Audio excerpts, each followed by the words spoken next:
You're listening to Systemic Error Podcast. The failure was designed.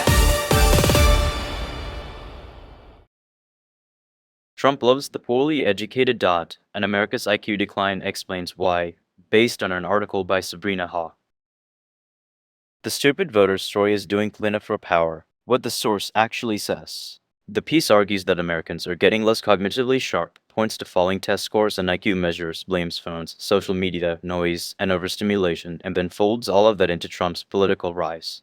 It uses education data, a stalled bipartisan cell phone study bill, and district-level voting patterns to suggest that declining attention and comprehension are reshaping U.S. politics. The blame is pointed in the wrong direction. The article keeps calling the electorate stupid, but the more revealing fact is who profits from that stupidity narrative. Trump is not an accidental beneficiary of confusion. He is the political operator who turned ignorance into a business model, and the source says so plainly when it describes him as a conman who manipulates ignorance. Fox News, wealthy donors, and Republican machinery are not passive observers of a cultural decline. They are active participants in packaging grievance, flattening reality, and selling voters a politics built on self-harm. The problem is not that millions of people woke up one day and became idiots. The problem is that organized political actors found a durable use for anti-knowledge politics and kept feeding it. Technology is not the whole explanation. Phones, social media, loud media environments, and sensory overload may contribute to shorter attention spans and weaker comprehension. The source cites studies linking early fast-paced TV exposure to attentional deficits and notes broader research on noise pollution and cognitive stress. Fine, but that is still only part of the story.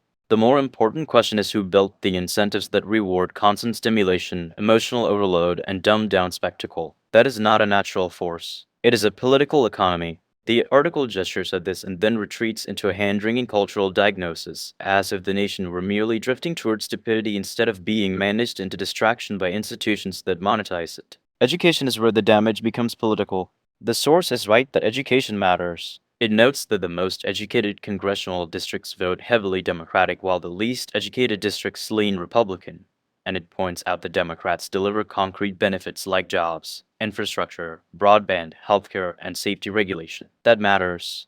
But the article still underplays the political scandal. A democracy can only survive if learning is treated as public infrastructure, not a decorative ideal. Falling reading and math scores, collapsing comprehension, and the inability to sustain complex thought are not just cultural trivia. They shape who can evaluate claims, follow consequences, and resist fraud.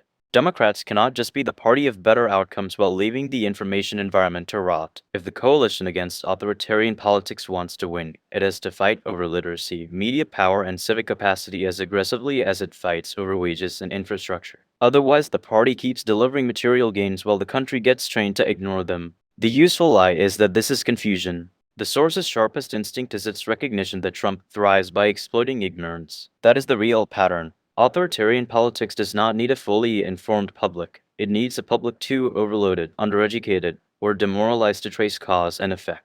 The system works when people are taught to feel, not think, to cheer, not inspect, to blame themselves, not the people extracting from them. Calling that stupidity is emotionally satisfying, but it is also lazy. The harder truth is worse. A large part of the damage is deliberate, profitable, and political. The larger pattern. This story is not about Americans becoming naturally dim. It is about power learning how to govern through distraction, contempt, and managed ignorance. Trump is the loudest expression of that method, not an exception to it. The real contest is over whether democratic politics can rebuild the conditions for clear thinking before the anti-knowledge machine finishes the job. You've been listening to Systemic Error. Thanks to Alternet for today's article. With the automated voice of Kuzul, thanks for listening.